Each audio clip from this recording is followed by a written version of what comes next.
Құрметті оқырмандар, сіздерге Сәкен Сейфуллин атындағы Алматы облыстық әмбебап кітапханасы қоғам және мемлекет қайраткері Әлихан Бөкейханның туғанына 155 жыл толуына орай Алаштың асыл арысы атты слайд ұсынады.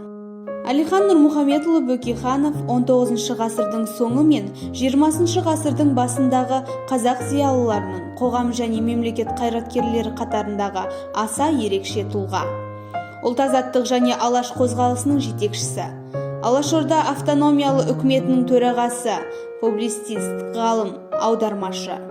Әлихан Бөкейхан 1866 жылы бұрынғы Семей облысы Қарқаралы уезі Тоқырауын болысының 7-ші ауылында дүниеге келген. Әкесі оны бала күнінде Қарқаралыға алып барып медресеге оқуға берген. 1879-1886 жылдары Қарқаралыдағы қазақ балаларына арналған мектепте оқиды. 1886-1890 жылдары Омбыдағы техникалық училищеде оқып, техник мамандығын алып шығады. 1890-1894 жылдары Петербургтегі Орман институтының экономика факультетінде оқиды. Студент болып жүрген кезінде ақ саяси талас-тартысқа белсене араласып, ұлт-азаттық қозғалыстарға қатысты. Сол кездің өзінде саяси белсенділігі үшін патша жандармериясының қара тізіміне іліккен.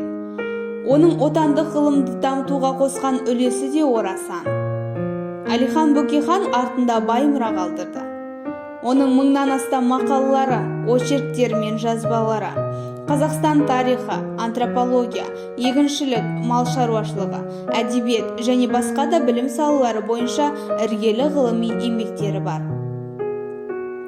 Ол 1896 жылы көрнекті ғалымдардың кепілдемесімен Орыс географиялық қоғамы Батыс Сібір бөлімшесінің толық мүшесі болып сайланды. Әлихан Бөкейханның Ресей жалпы географиялық сипаттама атты көп томдық еңбектің қазақ даласына арналған 18 томына автор ретінде қатынасқан. Ол ғылыми жұмыспен қатар қоғамдық, әлеуметтік, саяси қызметтерге де белсене араласа бастайды. 1904 жылы қазақ даласына қоныс аудару қозғалысын даярлап берген Щербина экспедициясының құрамында болды. Сонымен 1911-1914 жылдары жаңа энциклопедиялық сөздіктің 4-21 томдарына автор ретінде қатысты. Әлихан Бөкейханұлының алғашқы еңбектерінің бірі ретінде «Женщина в киргизской балине Кобланды» атты мақаласы Туркестанские ведомости газетінің бірнеше санында жарияланған. Патша үкіметі билігі жылдарында қазақ елінің тәуелсіздігі үшін күресін басқарды. Сол үшін Павлодарда, Семейде бірнеше рет қамауда отырды. Кеңес үкіметін мойындамады. Қазақтың егеменді ел болу үшін күресті. Сол себептен 1937 жылы ату жазасына кесілген.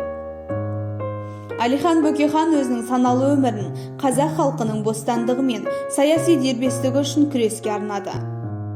Құрметті оқырмандар, сіздерді алаш көсемі Әлихан Бөкейханның шығармаларын оқуға шақырамыз.